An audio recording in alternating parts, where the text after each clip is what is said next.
Les Nouveaux Chemins philosophent quotidiennement en maniant le marteau, en compagnie de Géraldine Mosna-Savoie, Jean Danielou, Antoine Ravon, Mathilde Wagman et Marianne Chassor, à la lecture renversante des textes cette semaine, Jean-Louis Jacopin, à la réalisation de Dynamite crépusculaire, Midia Portis-Guérin, avec aujourd'hui à la prise de son, une idole, Wissam El Kayar.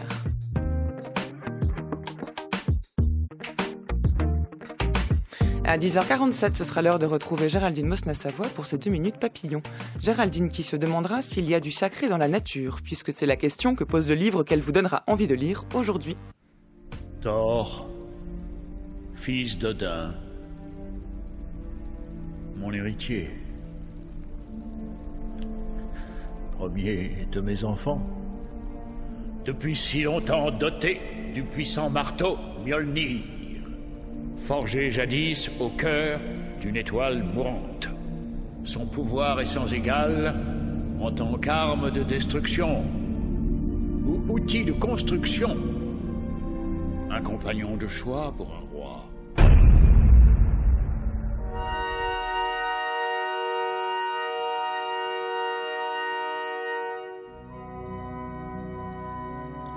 C'est à Sils Maria, dans un petit village isolé d'Engadine, et pour se délasser, que Nietzsche s'attelle à la rédaction du Crépuscule des idoles en 1888. Quelques jours plus tôt, il mettait le point final au cas Wagner, dans lequel il fustige la séduction hypnotique et amollissante du compositeur, et avant de rejoindre Turin, avant de composer ses 2 derniers textes, et avant de devenir fou, il s'accorde une distraction, un texte à l'allure d'une divagation, et qu'il souhaite nommer Loisir d'un psychologue.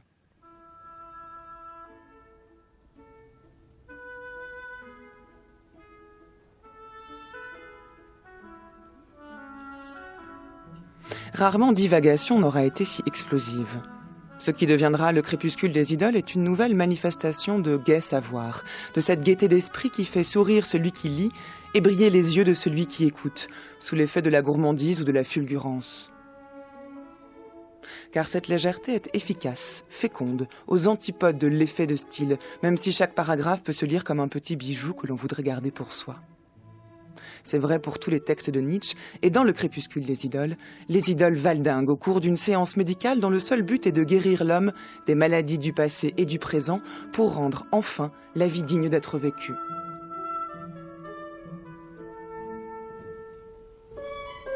Alors comment comprendre ce grand oui à la vie ? Quelles sont ces idoles qu'il s'agit de renverser et comment y parvenir ? Un marteau détruit, ausculte et sculpte. De destructeur, il devient créateur. Mieux vaut donc savoir le manier pour philosopher.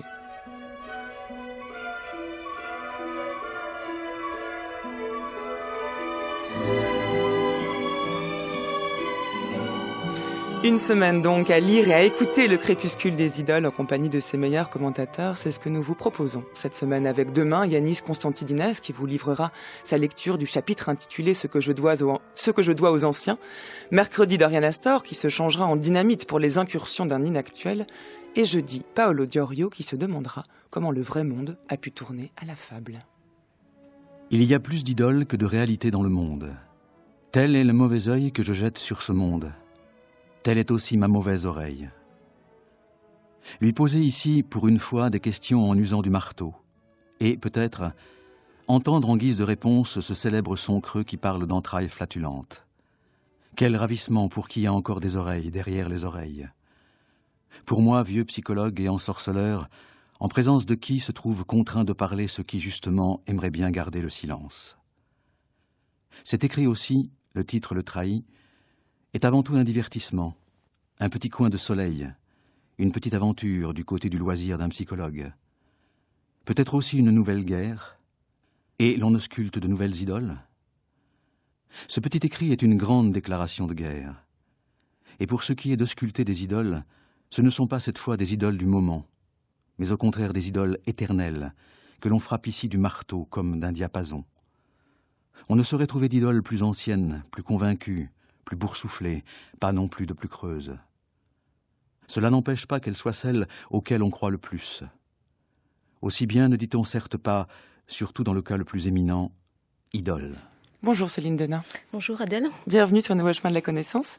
Merci. Vous êtes déjà venue de nombreuses fois nous parler de Nietzsche. Je rappelle que vous êtes maître de conférence à l'université de Reims-Champagne-Ardenne, spécialiste de Nietzsche évidemment. Vous êtes l'auteur avec Patrick Vöckling notamment d'un dictionnaire Nietzsche paru chez Ellipse. Et c'est donc avec vous que commence cette semaine consacrée au crépuscule des idoles. Nous venons d'entendre la préface interprété par Jean-Louis Jacopin. Dans cette préface, on y entend les deux choses fondamentales. D'un côté, le ton, ce divertissement qui serait comme une forme de petit, un coin de soleil, dit Nietzsche, mais en même temps, une déclaration de guerre. Alors à qui Nietzsche déclare-t-il la guerre ? Alors il le dit assez clairement dans le passage qui vient d'être lu. Il s'agit de déclarer la guerre à ce qu'il désigne ici comme des idoles, et le terme doit être entendu dans une large mesure en son sens le plus usuel. L'idole, c'est ce qu'on vénère, c'est ce qu'on vénère de façon absolue, c'est ce à quoi on se soumet et qui néanmoins n'a peut-être pas la légitimité qu'on veut bien lui accorder. Donc ça, c'est le sens le plus global du terme. Sous ce nom d'idole, Nietzsche vise particulièrement, il le dit dans un texte de la même époque qui est Ecce Homo, il vise en particulier, les idéaux, les valeurs idéalistes qui tendent à nous détourner du sensible, de la vie, du corps, bref, de ce que Nietzsche considère comme nécessaire et fondamental pour toute existence humaine. De sorte qu'il s'agit effectivement de déclarer la guerre, ici, à ce qui fait obstacle à l'épanouissement de la vie humaine. Donc derrière le terme d'idole, il ne faut pas tant y entendre un objet particulier, il ne précise pas ce à quoi pourraient ressembler ces idoles, ou peut-être il le fait à la suite du texte, mais c'est surtout une attitude qu'il dénonce, c'est celle d'une vénération d'un objet, d'une personne, vénération qui va nous détourner de ce qui fait l'essence de la vie. C'est un mouvement qui est mortifère. Oui, on pourrait dire ça comme ça, effectivement. Les idoles, d'ailleurs, sont désignées régulièrement au pluriel, donc il ne s'agit pas uniquement de pointer, comme vous venez de le dire, tel objet ou tel individu, d'ailleurs, particulier. Il s'agit bien de désigner une orientation générale que Nietzsche reconduit à ce qu'il désigne comme des valeurs, les valeurs qui sont celles de notre culture, valeurs qui se déploient somme toute, dans toute une série de champs et toute une série d'objets, secondairement. On peut penser effectivement aux différentes choses que va évoquer la suite du livre, à savoir la morale occidentale, qui est globalement la morale chrétienne aux yeux de Nietzsche, les valeurs idéalistes qui sont celles de Platon, la croyance aux idées, aux essences, par exemple, mais aussi la croyance générale qui est celle aussi bien des philosophes que de la majorité des hommes, la croyance à l'idée d'une vérité absolue, ou encore la croyance à l'idée d'un bien absolu, bref, toute une série de choses, à propos desquelles Nietzsche ne prétend pas nécessairement être exhaustif, d'ailleurs, mais qui sont la manifestation de cette orientation idéaliste, ascétique, dira Nietzsche aussi parfois, qui est selon lui celle de la culture européenne moderne. Dans cette préface se trouve une image qui va traverser tout le texte et qui est extrêmement parlante, qui permet à Nietzsche de préciser la portée de son projet, c'est celle du marteau. Il dit qu'il faut philosopher en maniant, selon la traduction, en usant le marteau. Le marteau, c'est non seulement le marteau de Thor, dont on a entendu un extrait qui a ouvert cette émission, un marteau qui peut être destructeur, mais qui peut aussi être créateur de quelque chose. Et entre les deux, destruction d'un côté, création d'un nouvel homme de l'autre, entre les deux se trouve le registre, disons, quasiment médical. Le marteau, c'est aussi celui du médecin, c'est ce qui sert à ausculter l'humanité contemporaine et donc peut-être à essayer de diagnostiquer de quel mal elle souffre. Oui, alors ça, c'est effectivement un point important à remarquer qui n'est pas toujours suffisamment bien connu. Vous l'avez rappelé, effectivement, et l'extrait du film était intéressant de ce point de vue-là. Il ne faut pas s'imaginer que l'image du marteau est une image de pure et simple destruction. Son sens est au moins double, mais en réalité, il est plutôt au moins triple. Image de la destruction éventuellement, mais aussi de la création. Et dans cette préface du Crépuscule des idoles, on voit à vrai dire que l'idée de destruction n'est pas même présente, en fait. Nietzsche insiste surtout sur la troisième strate de sens, qui est l'image, une image qui renvoie plutôt à l'activité d'interrogation et d'évaluation qui se déploie dans le texte dans la deuxième partie de la préface qui n'a pas été lue pour l'instant. qui se déploie au travers d'une double métaphore. Une métaphore médicale, effectivement, alors qui est récurrente et importante chez Nietzsche, puisque Nietzsche ne cesse de rappeler que le philosophe doit être médecin, qu'il doit ausculter, diagnostiquer, mais aussi guérir l'humanité. Donc on a effectivement cette idée ici qu'on va ausculter les idoles pour voir si leurs entrailles sont gonflées, enflées, si elles ne sont pas, somme toute, si elles ne manifestent pas, somme toute, des symptômes de maladie, disons. Et on a dans le même temps une image artistique et plus précisément musicale, puisque Nietzsche dit bien qu'on va ausculter les idoles comme on le ferait à l'aide d'un diapason pour entendre quels sons elles rendent. Est-ce qu'elles sonnent creux ? Le cas échéant, est-ce qu'elles sonnent faux ? C'est sans doute aussi une possibilité. Il s'agit d'écouter, d'entendre ce que manifeste, quel type de sonorité rendent ces fameuses idoles. Donc effectivement, il s'agit ici de, avant tout, d'évaluer et de poser un diagnostic sur ce dont ces idoles sont le symptôme, avant éventuellement de tenter de mettre en place une thérapeutique et donc de reconstruire, on pourrait dire, quelque chose, d'où aussi le versant, la signification de création de cette image de marteau, cette fameuse image du marteau de l'artiste, qui va transformer l'homme, éventuellement, pour le mieux, bien sûr. Délier la langue. La valeur de bien des hommes et de bien des livres repose seule sur l'aptitude qu'ils ont de forcer chacun à exprimer ce qu'il a de plus caché et de plus intime. Ce sont des délieurs et des daviers pour les bouches les plus serrées. Je vous écoute. Qu'est-ce qui ne va pas? C'est à vous de me le dire, moi je suis pas médecin. Le jour où on est allé vous voir pour la première fois, vous vous souvenez? On sortait de chez le docteur Jardin. Ma femme, elle n'en pouvait plus. Elle s'était mise à pleurer comme je l'avais jamais vue pleurer. Elle lui avait dit « Docteur, faites quelque chose ». Et il avait répondu « Madame Desoulières, je ne peux plus rien pour vous ». Et là, ma femme a dit « Pelle, docteur, on s'en va ». C'est là que ma femme a dit « On va aller voir le nouveau docteur ». Ma femme vous a tout raconté, et moi, comme elle, on a bien vu que vous étiez choqué par ce qu'avait dit le docteur Jardin. Vous avez dit, je m'en souviendrai toute ma vie, quelle que soit la maladie, on peut toujours faire quelque chose. Et quand on est parti, elle allait mieux.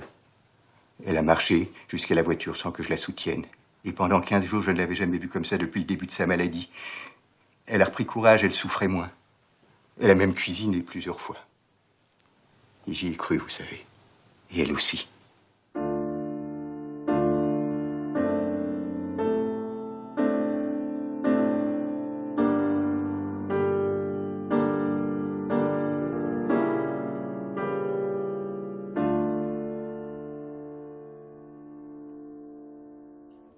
Céline Denard, revenons sur la métaphore médicale de la démarche du philosophe selon Nietzsche.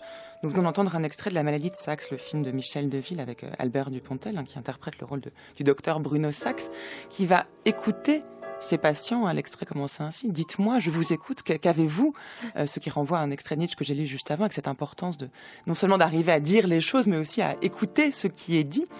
Et deuxièmement aussi la reconnaissance que le médecin, que le patient exprime envers son médecin, qu'il ne l'a pas simplement guéri, mais qui lui a redonné espoir et confiance. Alors comment comprendre ce rôle de Nietzsche? Au service de quoi veut-il se faire médecin? Comment comprendre ce oui à la vie sur lequel il insiste et qu'il veut sauver la vie, il veut sauver l'homme, et donc il doit le guérir de quelque chose? Comment explique-t-on cela?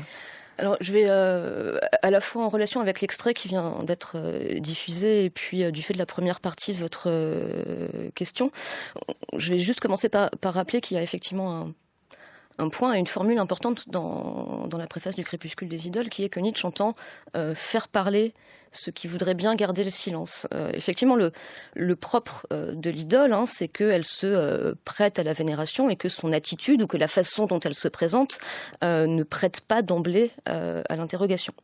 Donc il s'agit bien effectivement, en quelque sorte, de faire parler le patient qui souffre, on pourrait dire, le patient qui souffre de ces vénérations aussi, pour tenter de parvenir à cerner son mal et à mieux le guérir, comme on l'a un peu vu dans l'extrait précédent, contrairement à l'attitude qui consiste à se reposer sur des valeurs, sur des idoles qu'on n'interroge jamais et qui conduisent à rester dans un état de maladie qu'on ne va jamais guérir.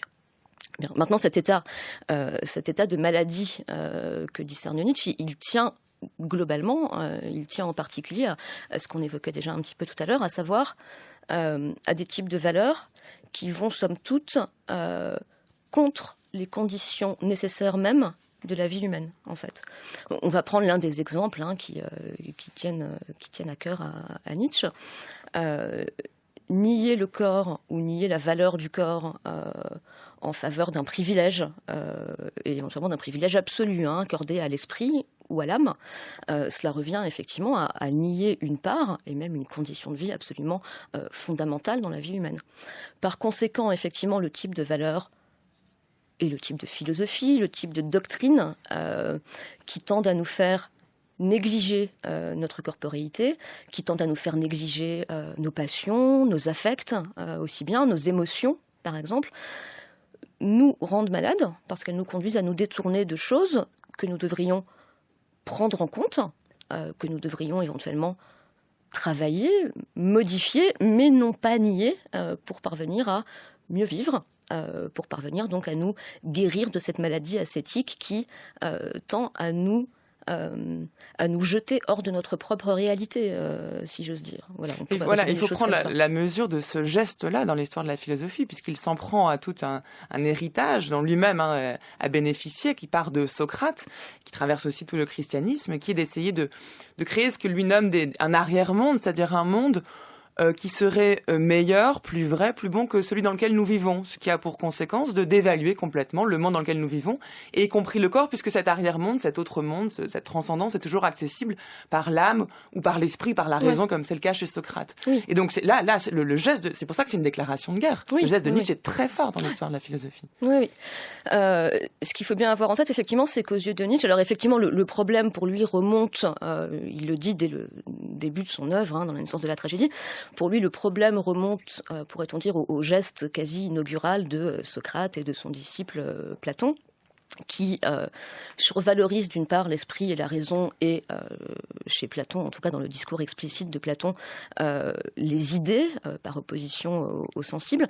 Et l'idée de Nietzsche, c'est que là même où on ne dirait pas explicitement que les idées sont supérieures aux sensibles, ou que le corps est supérieur à l'âme, le fait même de distinguer et de diviser conduit nécessairement, même si c'est sous une forme implicite, à préférer l'un des termes à l'autre. Et donc, le danger est là. Donc, la guerre se porte non pas simplement contre la valorisation de l'esprit au détriment de l'âme, non pas seulement contre la valorisation de l'idée au détriment du sensible, mais bien contre le dualisme, la division eux-mêmes, en fait, parce que ce sont ces divisions qui conduisent, qu'on le veuille ou non, qu'on le dise ou non, à une dévalorisation et à se détourner de cela seul qui constitue pourtant notre réalité immédiate, à savoir justement une réalité sensible, perceptible, faite d'éléments corporels, d'éléments affectifs, etc., etc. Donc la guerre porte bien contre le dualisme même. Et c'est ça, somme toute, l'idéalisme, c'est aussi dans le même temps un dualisme. Et il ne s'agit pas uniquement d'inverser la hiérarchisation, en fait. Il ne s'agit pas de faire passer le bien dans le registre du mal et inversement. Il ne s'agit pas seulement de dire, finalement, il y a effectivement un esprit et un corps, mais le corps est meilleur que l'esprit. Il s'agit de repenser entièrement le rapport corps-esprit comme étant, non pas divisé, mais comme étant un seul tout, une seule totalité. Donc, quand Nietzsche parle de renversement, on avait déjà eu l'occasion de parler de cette question, quand Nietzsche parle de renversement des valeurs, il ne s'agit pas de penser une inversion des pôles, il ne s'agit pas de penser ce que Nietzsche critique parfois d'ailleurs à l'aide de la formule mettre les choses sur la tête, c'est-à-dire d'inverser purement et simplement les valeurs antérieures, mais il s'agit de les modifier radicalement et éventuellement de leur substituer de nouvelles manières de penser, pourrait-on dire. À celui qui apprendra à poser des questions, il arrivera ce qui m'est arrivé. Il verra s'ouvrir une formidable perspective nouvelle. Une possibilité s'emparera de lui comme un vertige. Toutes sortes de méfiances, de soupçons, de peurs surgiront brusquement. La croyance à la morale, à toute morale, vacillera. Enfin, une exigence nouvelle se fera entendre. Formulons-la, cette exigence nouvelle. Nous avons besoin d'une critique des valeurs morales. Il faut remettre une bonne fois en question la valeur de ces valeurs elles-mêmes. Et pour ce, il faut avoir connaissance des conditions et des circonstances dans lesquelles elles ont poussé, à la faveur desquelles elles se sont développées et déplacées. Une connaissance comme il n'en a pas existé jusqu'à aujourd'hui, et comme on n'en a même pas désiré. On considérait la valeur de ces valeurs comme donnée, comme un fait, comme au-delà de toute mise en question. Jusqu'à présent, on a même posé, sans le moindre doute, ni la moindre hésitation, que le bon possède une valeur plus haute que le méchant, une valeur plus haute au sens de l'avancement, de l'utilité, de la possibilité d'épanouissement s'agissant de l'homme en général, y compris de l'avenir de l'homme. Comment? Et si l'inverse constituait la vérité? Comment? Et si le bon renfermait un symptôme de régression, de même un danger, une séduction trompeuse, un poison, un narcotique au moyen duquel le présent vivrait en quelque sorte aux dépens de l'avenir? Peut-être de manière plus confortable, moins dangereuse, mais également dans un style plus étriqué, plus bas. Si bien que ce serait justement la faute de la morale si l'on n'atteignait jamais une puissance et une splendeur suprême, en soi possible, du type homme. Si bien que c'est justement la morale qui serait le danger des dangers. Si j'avais un marteau, je cognerais le jour, je cognerais la nuit, j'y mettrais tout mon cœur, je bâtirais une ferme, une grange et une barrière, et j'y mettrais mon père, ma mère, mes frères et mes sœurs. Oh, oh, ce serait le bonheur. Tout le monde chante encore. Oh, oh. Vous écoutez France Culture, les nouveaux chemins de la connaissance. Il est 10h22, c'est le premier temps de notre série d'émissions consacrée au crépuscule des idoles de Friedrich Nietzsche, qui nous apprend à philosopher en maniant le marteau. Et pour l'occasion, aujourd'hui, j'ai le plaisir de recevoir Céline Donat, maître de conférence à l'université de Reims Champagne-Ardenne et auteur notamment, co-auteur d'un dictionnaire Nietzsche avec Patrick Beckling aux éditions Ellipse. J'appellerai mon père, ma mère, mes frères et mes sœurs. Oh, oh, ce serait le bonheur. On chante tous en chœur. Oh, oh, oh, oh. Oui, c'est ça. Oh, oh, oh, oh. Plus fort. Oh, oh, oh, oh. Si j'avais une chanson, je la chanterais le jour, je la chanterais la nuit, j'y mettrais tout mon cœur, en retournant la terre, pour alléger nos peines. Je la chanterai à mon père, ma mère, mes frères et mes sœurs. Oh, oh, ce serait le bonheur. Retourner la terre pour alléger nos peines, c'est aussi pas très loin du projet Nietzsche, Céline Donat, dont on est en train de parler. En tout cas, l'extrait qu'on a entendu juste avant était l'extrait des éléments pour la généalogie de la morale. Donc c'est un an avant le crépuscule des idoles.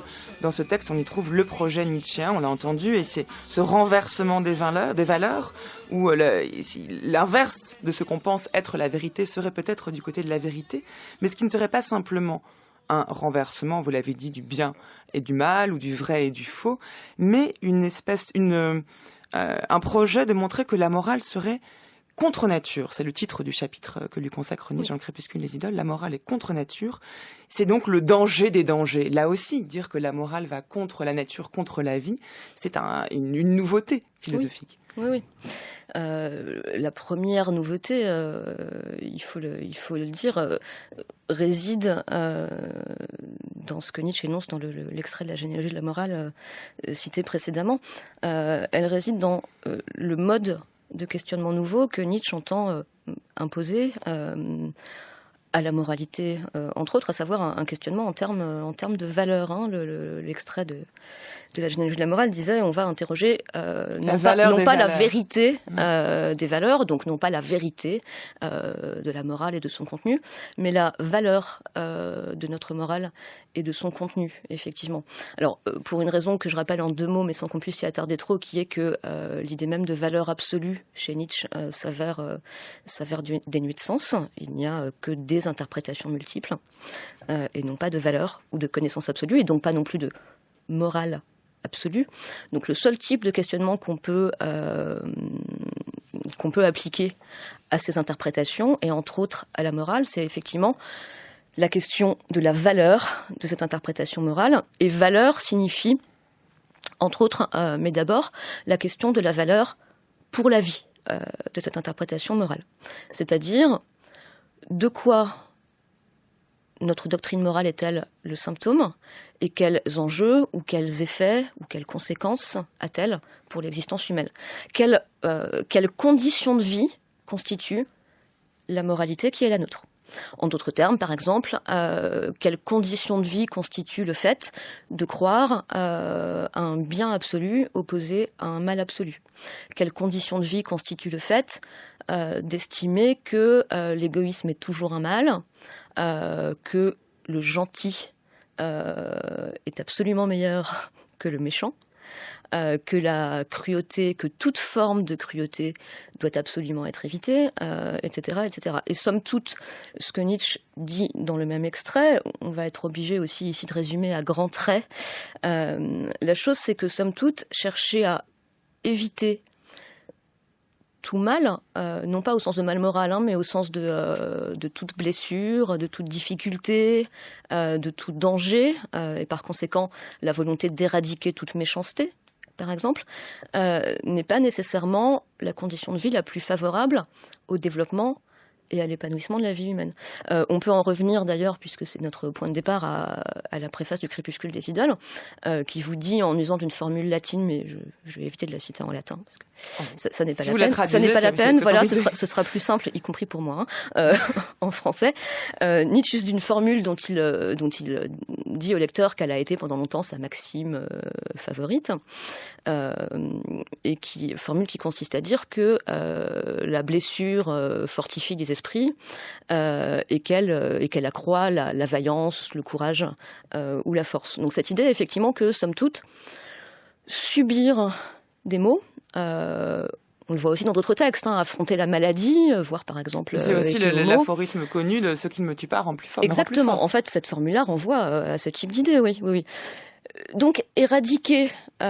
ce qu'on appelle couramment la méchanceté, éradiquer absolument la cruauté, vouloir que les hommes soient bons, gentils, etc., c'est somme toute ne pas favoriser le développement des individus, parce que la lutte, les difficultés des relations interindividuelles contribue aussi au développement, à l'accroissement de chacun. Alors, bien sûr, sans doute après qu'il faut réfléchir les limites de cette question. Il ne s'agit pas de dire que les hommes doivent s'entre-détruire, ce qui serait contradictoire. Si on cherche à accroître la vie, on ne va pas requérir que les hommes s'entretuent. Mais néanmoins, l'attitude qui consiste à vouloir lénifier, si j'ose dire, la réalité humaine, n'est pas, aux yeux de Nietzsche, l'attitude qui est sans doute l'attitude préférable, la plus souhaitable. L'homme est aveuglé par la vérité, dit-il, et cette quête de vérité lui fait passer à côté de ce qui le constitue et des raisons pour lesquelles il a choisi la vérité comme un critère de vie. C'est pour ça que la méthode de Nietzsche est celle d'une évaluation. Vous avez parlé de l'importance des valeurs, il questionne la valeur des valeurs. Il évalue, c'est-à-dire qu'il essaye de remonter aux origines même de ce que serait, de savoir d'où viennent ces valeurs, qui sont finalement autant de manifestations, de symptômes, dit-il, de préférences quasiment physiologiques, de répulsion, de goût, qui nous font nous porter vers une chose plutôt qu'une autre, qui nous font nous faire séduire par l'illusion plutôt que d'affronter la réalité dans ce qu'elle peut avoir de mortifère. Et en ce sens, c'est les textes peut-être sur l'art et sur l'artiste qui sont le plus parlants. L'artiste tragique est celui qui dit oui à la vie, y compris avec ce qu'elle a de terrible, de risqué et qui peut faire trembler. Il y a une notion de totalité là de l'existence. Exactement. Alors d'une part, vous rappelez très bien ce que je n'ai pas fait jusque-là, ce qui n'est pas une bonne idée. Ce que Nietzsche entend au juste par valeur, effectivement, valeur, ça n'est pas simplement une idée ou une croyance superficielle, ça n'est pas une représentation particulière.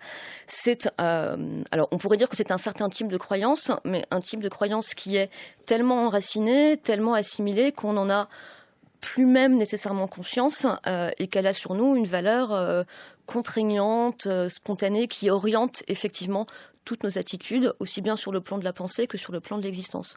Donc aux yeux de Nietzsche, par exemple, la vérité n'est pas une notion, c'est une valeur, parce que nous croyons fermement et intimement qu'il existe quelque chose comme une ou de la vérité, et que certaines de nos interprétations sont absolument vraies.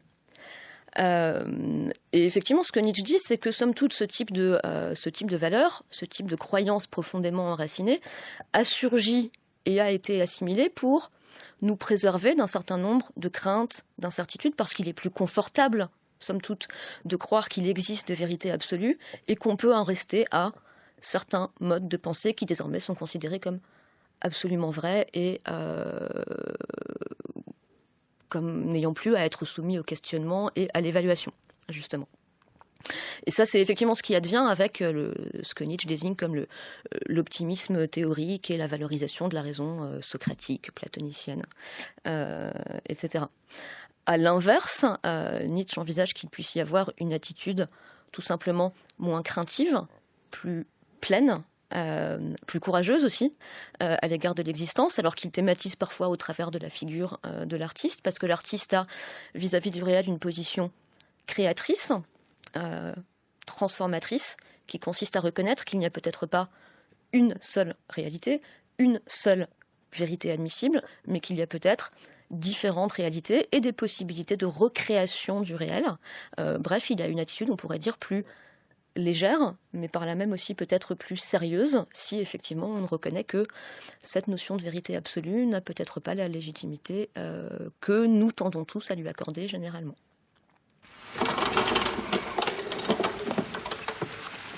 Vous avez compris la tête et le cou, mais vous n'avez pas traité le corps. Le corps humain est un monde qui remue, qui palpite, c'est la vie. Lorsque vous modelez, ne pensez jamais en surface, mais en relief. D'ailleurs, si vous voulez trouver le port de tête de mon Adam, Pas du tout, non, pas du tout. Je peux voir votre modèle? J'espère au moins que ce n'est pas un de ces modèles professionnels, ils sont trop mous, trop avachis. Venez voir. Tenez, mettez-vous là, regardez. Il faut chercher dans le cou. Il faut forcer sur les muscles. Là. Là. Parce que vous ne me voyez jamais travailler, vous pensez que je fais rien. Attention, vous allez lui faire mal. Voilà. Vous ménagez trop votre modèle. Vous avez l'audace nécessaire de vouloir sculpter un homme nu, mais vous le mettez dans une pose confortable et vous cachez son corps. Je vais vous montrer l'endroit où je travaille en secret.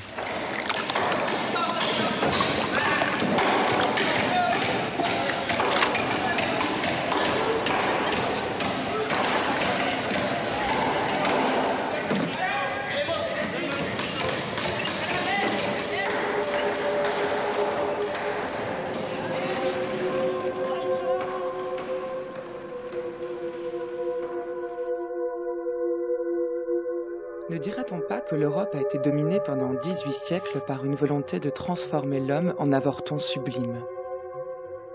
Mais celui qui, avec des besoins inverses, non plus en épicurien, mais au contraire avec à la main quelques marteaux divins, s'approcherait de cette dégénérescence et cet étiolement presque volontaire que constitue l'Européen chrétien, Pascal par exemple, ne devrait-il pas, à ce spectacle, s'écrier de colère, de pitié, d'effroi?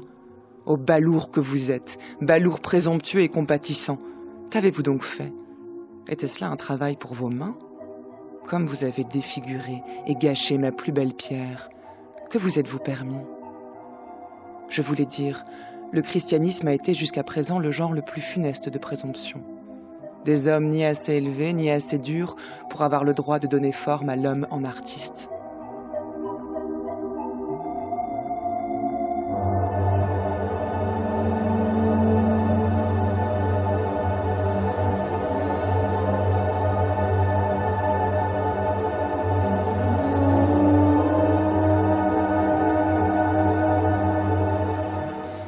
Le marteau de Nietzsche, nous l'avons dit, Céline Denas, sert d'abord à détruire partiellement, renverser les idoles, puis ausculter, savoir de quel mal l'homme est atteint, et puis à créer, tel Camille Claudel, dont on a entendu un extrait du film de Bruno Nuiten, qui doit, lui dit Rodin, créer un monde qui palpite, un homme qui ne soit pas chétif et refermé sur lui-même, mais au contraire, dans lequel transparaisse et soit traversé par la vie.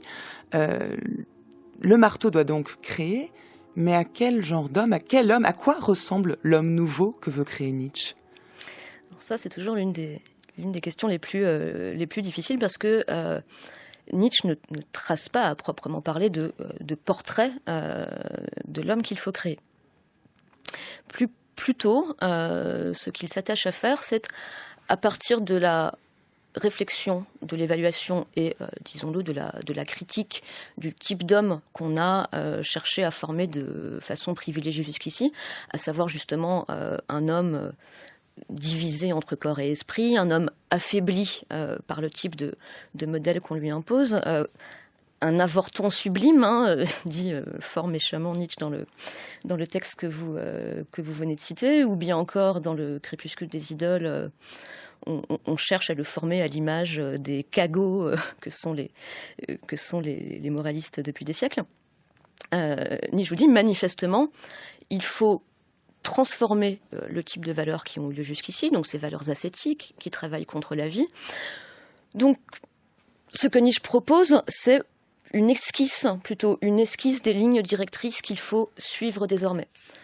Il faut chercher à transformer l'homme en l'amenant à se penser non plus comme l'addition d'un corps et d'un esprit, voire comme étant essentiellement esprit, mais comme une totalité psychophysiologique.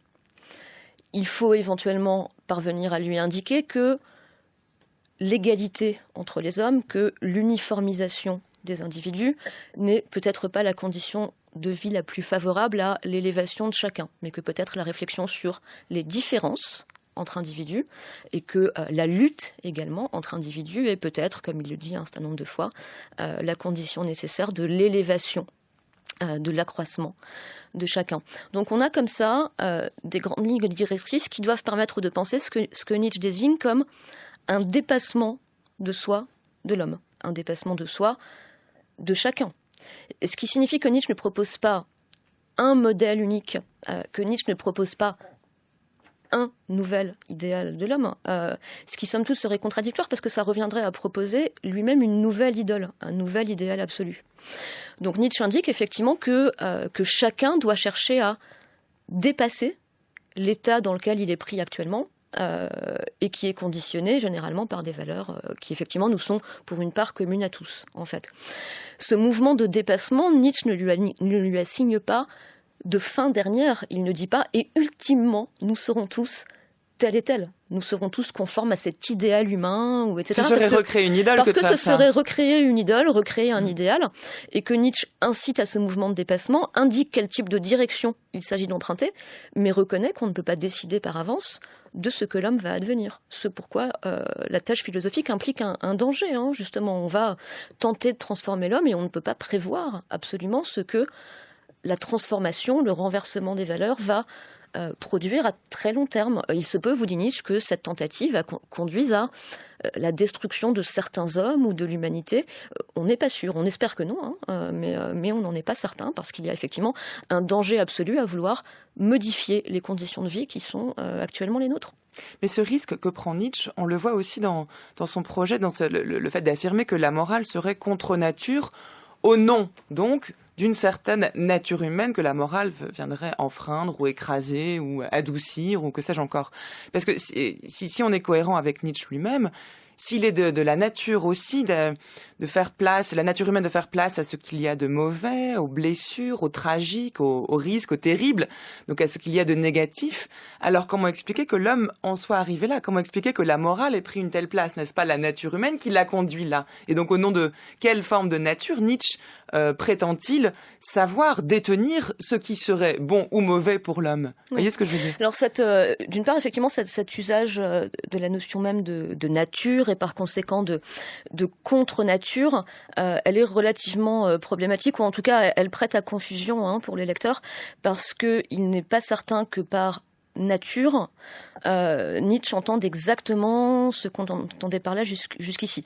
Ça découle, ça apparaît cohérent au vu de ce qu'on a dit auparavant, puisque effectivement, si Nietzsche prétendait penser une nature absolue, ou encore une nature humaine objective, il se contredirait lui-même, puisqu'il nous dit bien qu'il n'y a que des interprétations, qu'il n'y a pas de réalité ni de nature humaine absolue.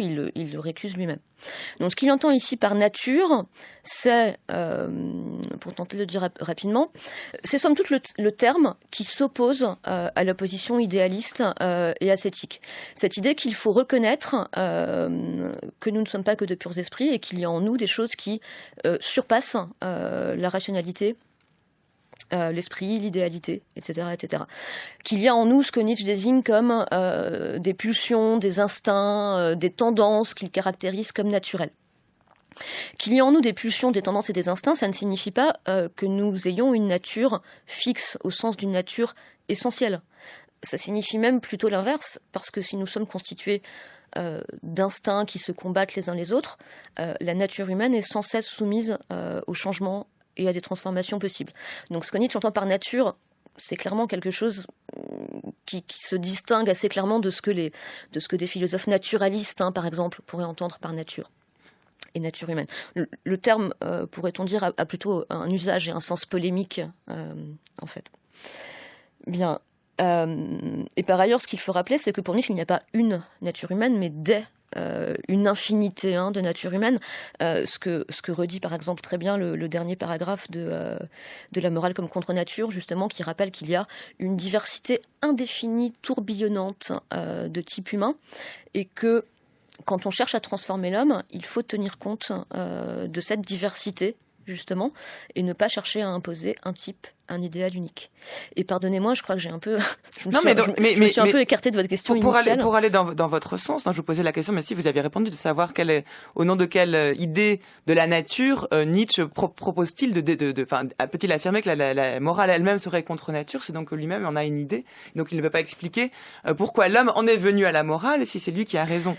L'homme en est venu à la morale du fait des pulsions qui sont inhérentes à l'homme, entre autres par exemple de la pulsion de peur, de crainte, que l'homme jusqu'ici n'a pas eu la force d'affronter, de sorte qu'il a trouvé des moyens de se protéger de ce qui lui faisait peur. En fait, Nietzsche, je crois que c'est dans Aurore, dit que, somme toute, l'histoire des cultures et l'histoire des morales, c'est assez largement une histoire de la peur. En fait, on a trouvé des moyens de protection, des choses qui permettent de ne pas voir ce que nous craignons, de sorte que au sein de la volonté de renverser les valeurs, il y a, entre autres, tout ne se réduit pas à ça, mais il y a entre autres cette idée d'affronter ce qui jusqu'ici nous a fait trop peur, ce que nous avons eu la crainte de n'être pas capable de maîtriser en quelque sorte, pour pouvoir enfin avoir une appréhension peut-être plus pleine,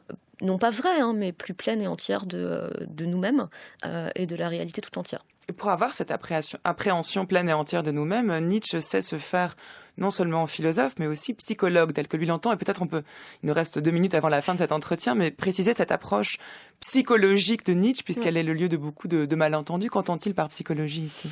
Alors, ce que Nietzsche entend par psychologie, c'est une théorie des pulsions. Donc, être un psychologue, c'est s'intéresser à l'homme en tant qu'être pulsionnel.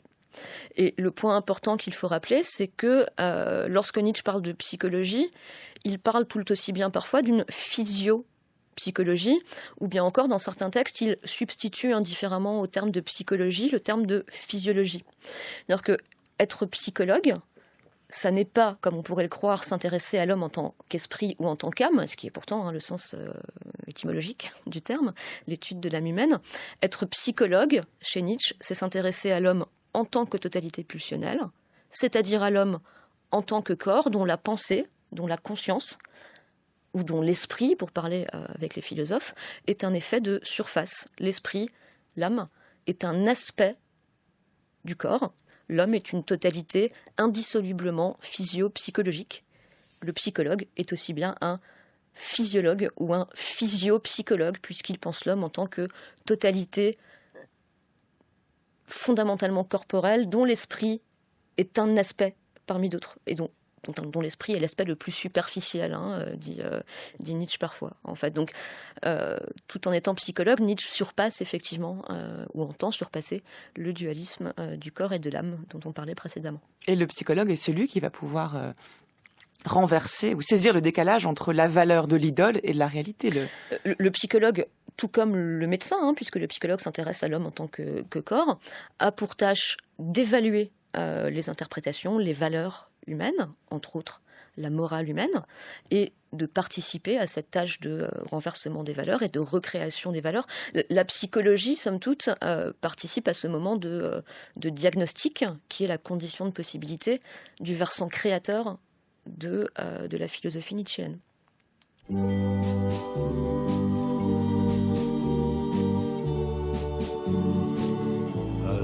gens m'appellent l'idole des jeunes, il en est même qui m'envie, mais ils ne savent pas dans la vie que parfois je m'ennuie. Je cherche celle qui serait mienne, mais comment faire pour la trouver? Le temps s'en va, le temps m'entraîne, je ne fais que passer. Dans la nuit je file, tout seul de ville en ville. Je ne suis qu'une pierre qui roule toujours. J'ai bien la fortune. Merci beaucoup Céline Denat d'être venue nous parler de Nietzsche aujourd'hui. Je renvoie les auditeurs au dictionnaire Nietzsche que vous avez coécrit avec Patrick Voeteling, dont nous regrettons beaucoup l'absence cette semaine. Patrick Voeteling qui a beaucoup écrit sur Nietzsche. On mettra ses livres en ligne également sur le site des Nouveaux Chemins. Et puis le Crépuscule des Eagles, on trouve par exemple Angef qui suit le cas Wagner, écrit juste avant le Crépuscule des Idoles. Soudain sur moi elle se jette, mais pas une dans mon cœur. Vous écoutez France Culture, les nouveaux chemins de la connaissance, il est 10h47. Encore 2 minutes, papillon, c'est l'heure de retrouver Géraldine Mosna-Savoie qui, comme tous les jours, vient nous parler d'un essai de philosophie qui vient de paraître. Bonjour Géraldine. Bonjour Adèle, bonjour à tous. Premier temps aujourd'hui d'une semaine consacrée à la nature et à l'écologie, avec la parution de Y a-t-il du sacré dans la nature aux publications de la Sorbonne.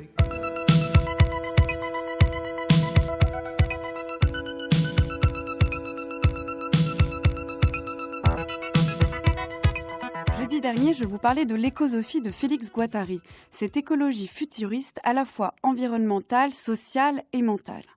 30 ans après Guattari, l'écologie est plus que jamais d'actualité, puisque parallèlement aux moultes débats politiques, les philosophes s'emparent abondamment du sujet. Une multiplicité d'ouvrages consacrés à l'écologie et plus largement à la nature paraissent ces jours-ci, ouvrages que j'aimerais vous présenter toute cette semaine. Le premier ouvrage, donc, est un ouvrage collectif issu d'un colloque qui s'est tenu en 2012 autour de la question « Y a-t-il du sacré dans la nature ?» Question surprenante mais incontournable, puisqu'en cette période de crise environnementale, nous ne sommes pas seulement confrontés à des problèmes techniques, mais aussi à des réflexions sur la place de la nature. Et c'est notable à un courant de sacralisation de la nature, à une vision religieuse que l'on croyait périmée. Mais d'où vient donc ce courant un peu fantaisiste qui sacralise la nature ? Doit-il être pris au sérieux pour résoudre la crise environnementale ? Autant de questions que cet ensemble de contributions rassemblées dans cet ouvrage soulève et examine, en partant à la fois de la religion, de l'éthique, de l'anthropologie et de la politique. Mais ce qu'il y a de plus frappant et de plus intéressant dans cet ouvrage, c'est la mise en avant du sentiment qui nous attache à la nature. C'est par exemple le sentiment du sublime qui soulève Henri David Thoreau en pleine forêt américaine, ou le sentiment de gratitude que l'on peut ressentir devant tant de majesté.